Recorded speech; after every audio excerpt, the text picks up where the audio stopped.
Have you ever just felt like making friends is, I don't know, harder for you than it seems to be for everybody else? It's a really common and honestly pretty painful feeling. But what if that struggle isn't a sign that something's wrong with you? Let's dive into the psychology behind why some of us find it so tough to connect. Right off the bat, let's get one thing crystal clear. This whole thing is about reframing the problem. We're not here to talk about fixing some kind of flaw. We're here to understand a completely different kind of psychological wiring. And this is where psychology gives us a totally different lens to look through. For some people, social life just feels heavier. It feels more draining. And that's because their minds are processing everything on a much, much deeper level. This isn't about being awkward, you see. It's about depth. So let's break this down. You've got these negative labels that maybe you've even put on yourself. You feel awkward, but what's really going on is you're highly self-aware. People think you're too quiet, but really, you're just deeply processing information.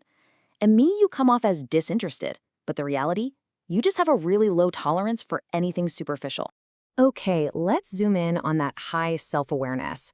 I want you to think of it like having a super finely tuned social radar. It's like your brain is just wired to pick up on all the tiny signals that most other people just walk right past. So what does that actually mean day to day? Well, it's that gut feeling you get, the ability to instantly spot when someone isn't being real. You can just sense manipulation. You see through the fake personas, and you have an almost allergic reaction to gossip. And the more tuned in that awareness is, the less patience you have for any of it.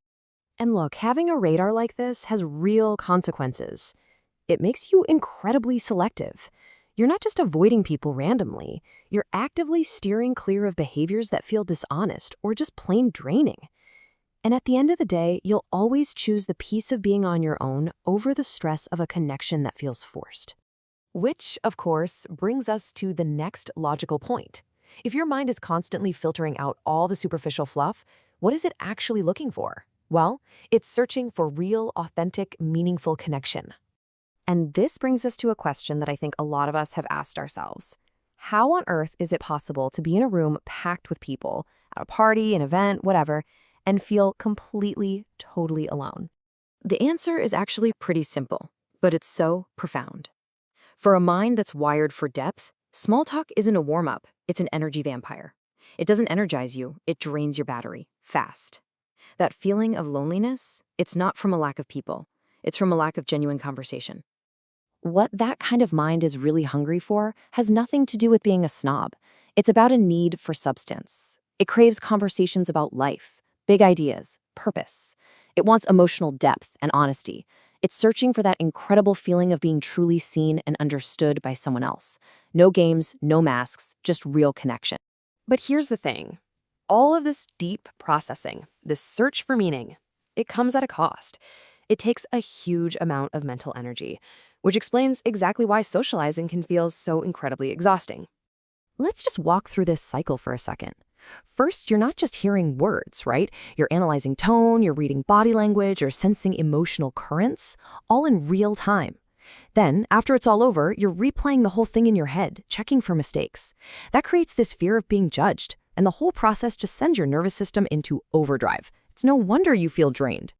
And that is why alone time becomes non-negotiable. It is absolutely essential. It's not about hiding from people. It's about giving your mind, your whole nervous system, a chance to recover and recharge. It's an act of self-preservation, plain and simple. You know, over time, all of these experiences, the exhaustion, the feeling of being misunderstood, they start to shape you.